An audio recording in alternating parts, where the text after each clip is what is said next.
அடிக்கடி கருஞ்சீரகம் உணவில் சேர்க்கப்பட்டு வரும் போது இரத்தம் சுத்திகரிக்கப்படுகிறது மற்றும் நுரையீரலில் உள்ள கழிவுகளை நீக்கவும் உதவுகிறது.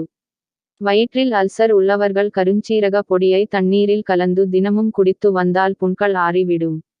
குடல் புழுக்கள் உள்ளவர்கள் கருஞ்சீரக பொடியை வெந்நீரில் கலந்து தினமும் குடித்து வந்தால் குடல் புழுக்கள் நீங்கிவிடும். சர்க்கரை நோய் உள்ளவர்களுக்கு கருஞ்சீரகம் சிறந்த மருந்தாகும். உடலில் உள்ள நல்ல கொலஸ்ட்ரோலின் அளவை அதிகரித்து கெட்ட கொலஸ்ட்ரோலை குறைத்து சர்க்கரை நோயை கட்டுக்குள் வைத்திருக்க கருஞ்சீரகம் உதவுகின்றது. சிறுநீரகத்தில் கற்கள் உள்ளவர்கள் ஒரு தேக்கரண்டி கருஞ்சீரகத்தை வெந்நீர் மற்றும் தேன் கலந்து காலை, மாலை குடித்து வர கற்கள் கரைந்து சிறுநீருடன் வெளியேறும். நாள்பட்ட இருமல் அல்லது சளி தொந்தரவு இருந்தால் ஒரு தேக்கரண்டி கருஞ்சீரக பொடியுடன் அரை தேக்கரண்டி பூண்டும் சேர்த்து சாப்பிட்டு வந்தால் நுரையீரலில் தேங்கியிருக்கும் சளியை கரைக்கும் சக்தி கொண்டது.